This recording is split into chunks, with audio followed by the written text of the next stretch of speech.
Hi guys! So today's video is about slowing down to speed up on your healing path.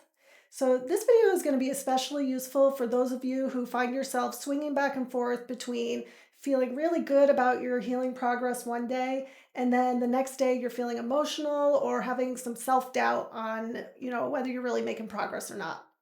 So let's dive in.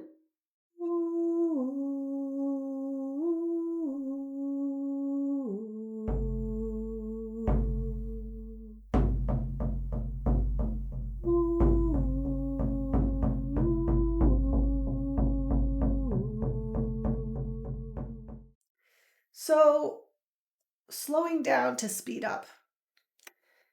Now, before I kind of get to what I exactly mean by that, I sort of want to touch a little bit on maybe the early stages of our healing path because, to understand where we're at right now, if you're struggling with this sort of swing back and forth, we kind of want to have a picture of how we sort of get to this place in the first place, right? So if we can understand the full scope of the story, then maybe we can sort of understand the direction that we're going a little bit more clearly, right? As we understand where we've been, where we are now, and where we go moving forward.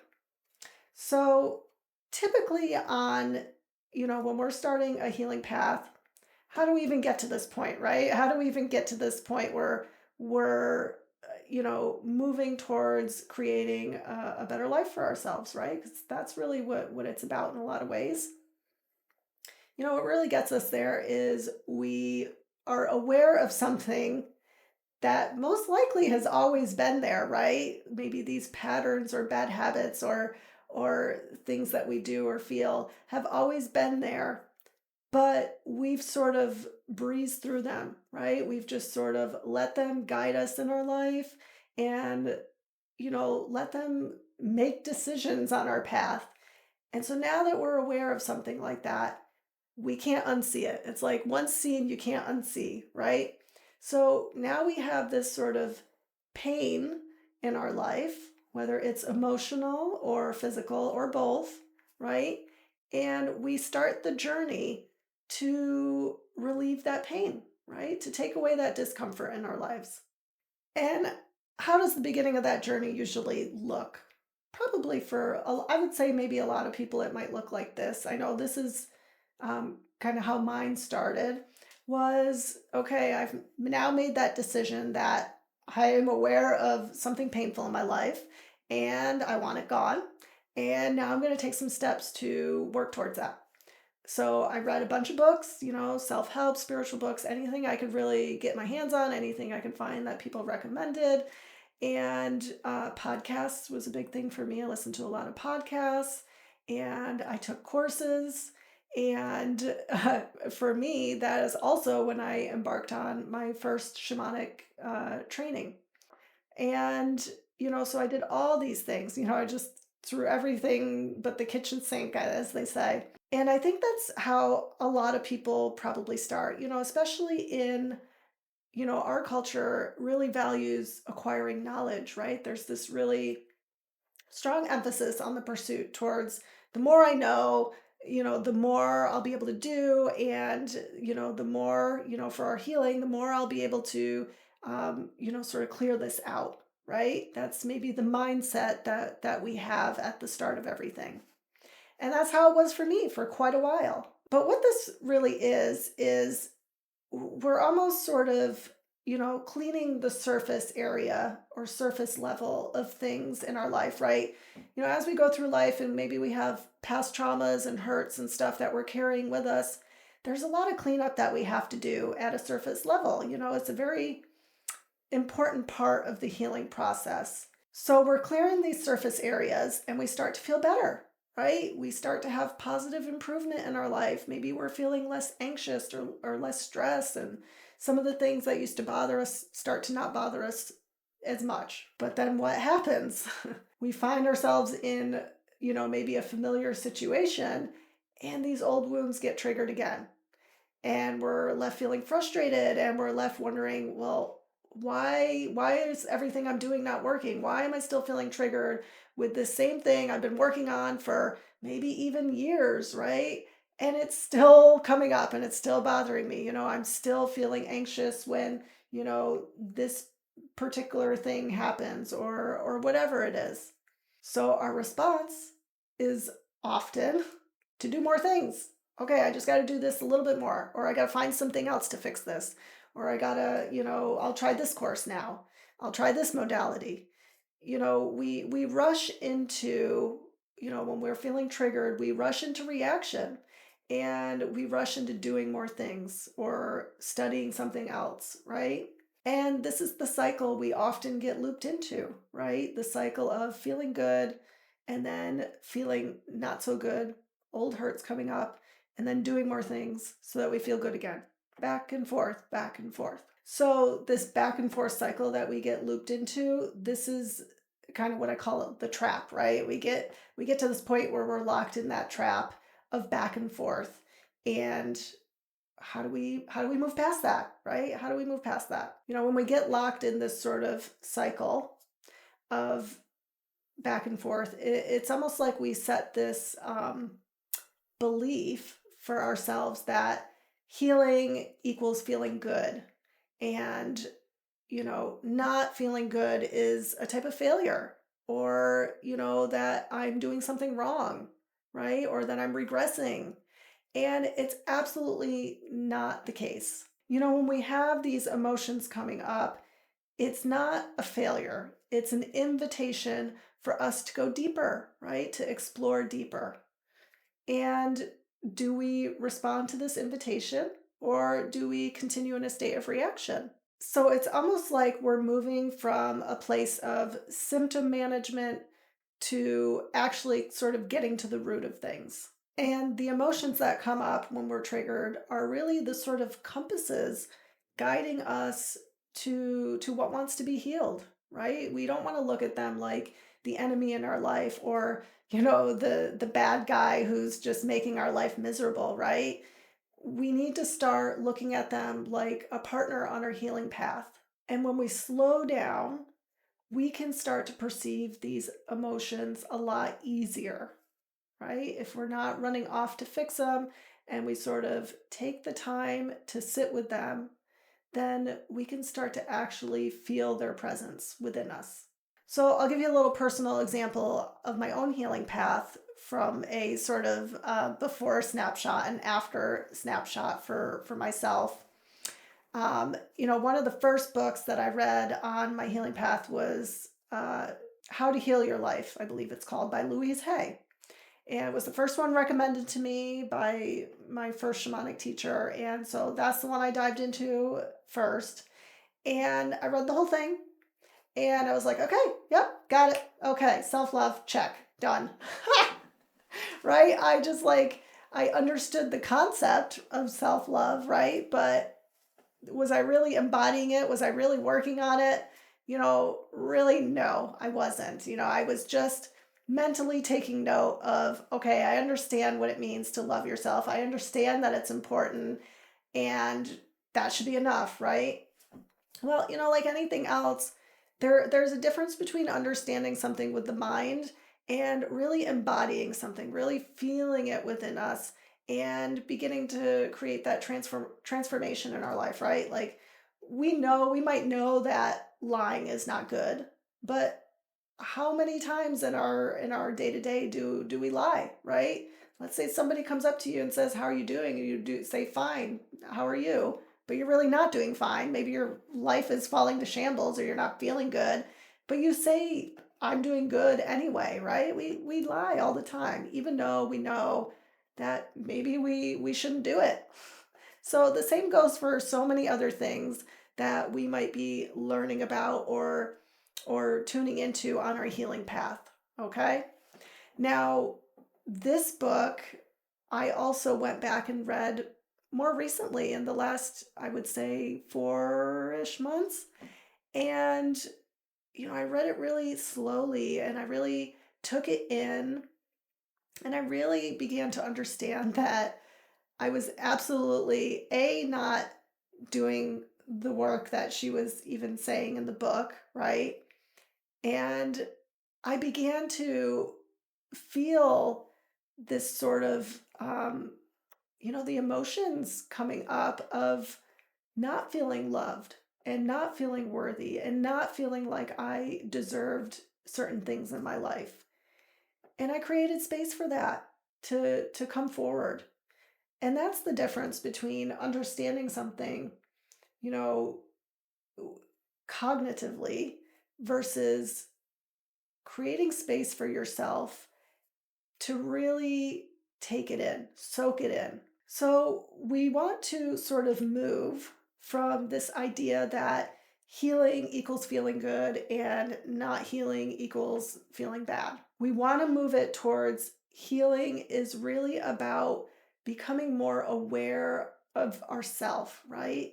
Because when we build that awareness, it builds our connection, which also results in transformation and healing, which is really the goal that we want. And ultimately, we feel better when we're more connected and when we understand ourselves, right?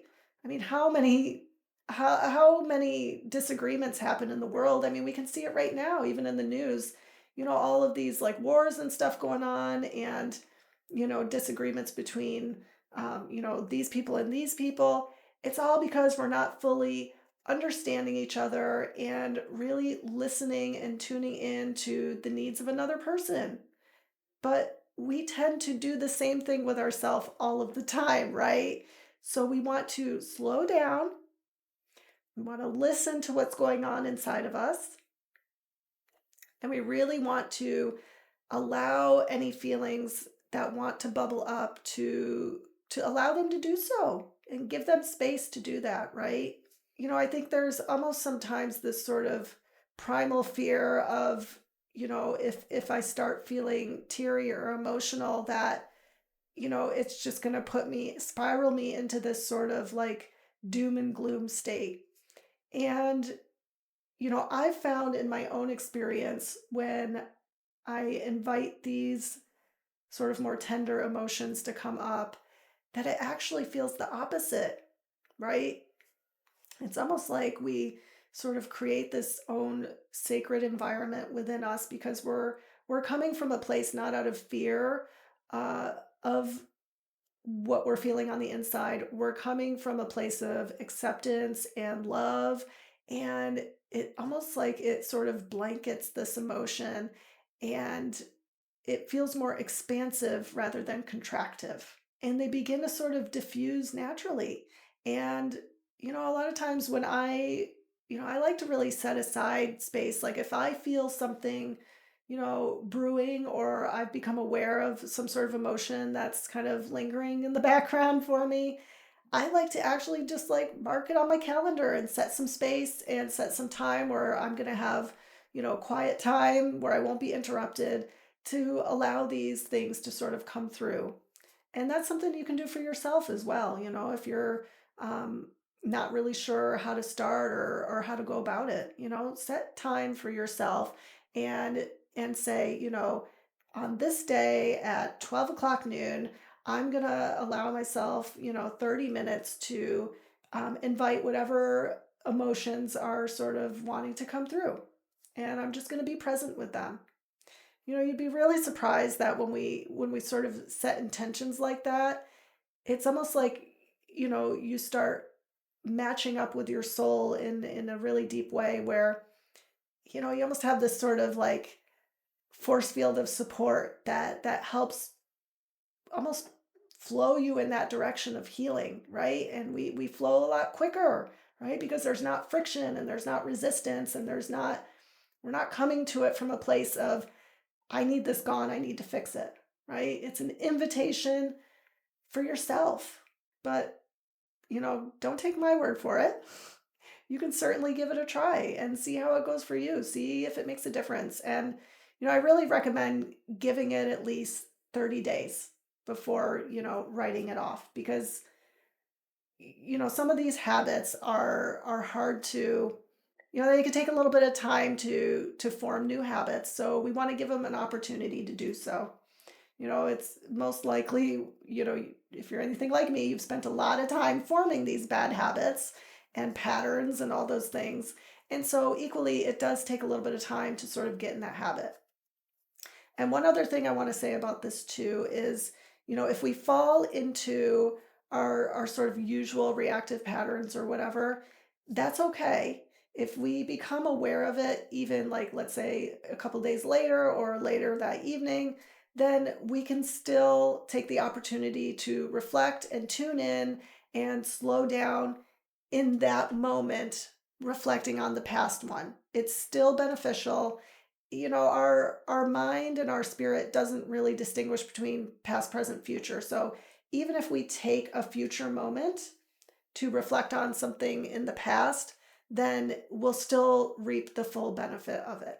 Healing or, spiritual awakening or any of these things, whatever term you want to use for all this, I kind of see it like, the image I get in my mind is like, the constriction that maybe we have in the beginning. It's like this tight flower bud, right? And it's closed off. And when a flower bud is closed, it's not really interacting with its environment much, right? To its fullest potential, right?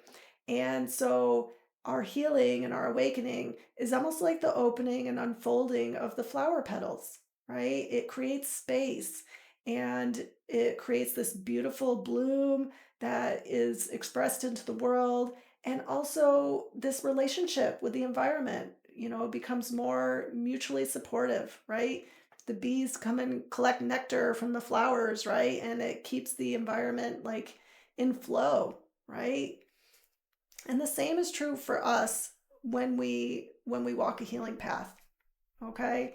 And being present with ourselves is almost like we're allowing the flower petals to open up so that we can have a deeper, more easier flowing relationship with the world around us. So I want to share another story, a personal story here, because for me, this was the sort of pivotal moment in my own understanding that, I couldn't continue to sort of just, um, you know, do that cycle of like fixing, feeling good, feeling bad, fix some more, feeling good, feeling bad, fix, this was the moment that I realized what I was caught up in and what I needed to do to move through that and begin to transform on a deeper level. So, one thing that I've always had was this recurring dream of being chased. And I never really knew what was chasing me because, to be honest, in the dream, I never turned around. I was too scared. I thought it was going to be some monster or something scary. And so I literally every time would just run without looking. And, this is a dream I've had over the years multiple times. And I was on my healing path for some time at this point when I had this dream again. And same thing, I was being chased and I could sense this presence behind me and I was running, running, running. And then something told me to stop and turn around. I just knew like, do I really want to just keep running from this forever? Or do I just want to turn around and just face it? So in my dream, I stopped and I turned around and what I saw standing there was actually me. It wasn't a monster. It wasn't, this evil thing. It was literally just me. And I just woke up knowing that, I had to just stop running from myself. I was just running from myself and putting band-aids on things and not really seeing myself or wanting to see myself for what was really there, right? You know, some of these parts of us that come up, they can feel really painful, right? It can be like we're almost reliving these sort of painful moments, maybe from our childhood. And, we can have a lot of fear about really allowing those emotions to come up, right? I know, my own experience, emotions weren't really something that were openly expressed in my household. So this has been one of my own challenges working through, and that has evolved with my own healing, right? A lot of this has been about feeling comfortable to express my emotions and share and be open, mainly with myself, but also with others, right? And once we actually do that, we find that it's really not as scary as we thought it was, right? Just like in my dream where I thought that I was gonna, see something terrible when I turned around, and it wasn't the case. A lot of our fears are just in our imagination. The true thing with healing is that these different parts of us, these different painful parts of us, they just want to be loved for who they are. They just want to be, heard. Maybe they want their story to be heard, or they just want to have some space to feel the feelings, right? To get it out. You ever had a good cry in your life and then you just feel so much better after it? It's just like that.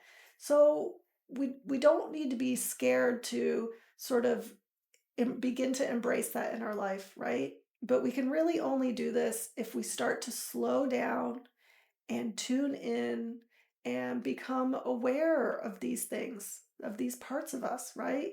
That is our sort of inner flower blooming, right? Opening those constrictions, letting the energy within us flow, and we begin to feel more connected with ourselves and with others and just feel better, which is really what we wanted this whole time anyway, right? So feeling good does not mean healing. Slowing down is what allows us to go deeper within, to heal at a deeper level. And we don't heal by fixing things, right? We heal by being present with what's there, right? Creating space for what's there, and what's there is ourself, right? If you enjoyed this content, please consider like and subscribe for my channel. I'd appreciate the support. If you want to keep in touch, I do have a monthly newsletter that you can subscribe to. And if you want more one to one support on your healing path, then I have healing services available as well as some free resources, which you can find all the information for on my website, thespiritwithin.com.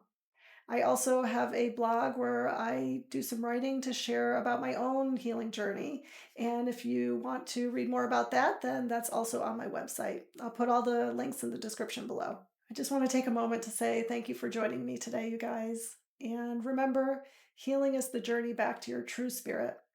And that begins when we honor what we feel. So don't be afraid to go within. Have a good night and take care, guys. Till we see each other again. Bye.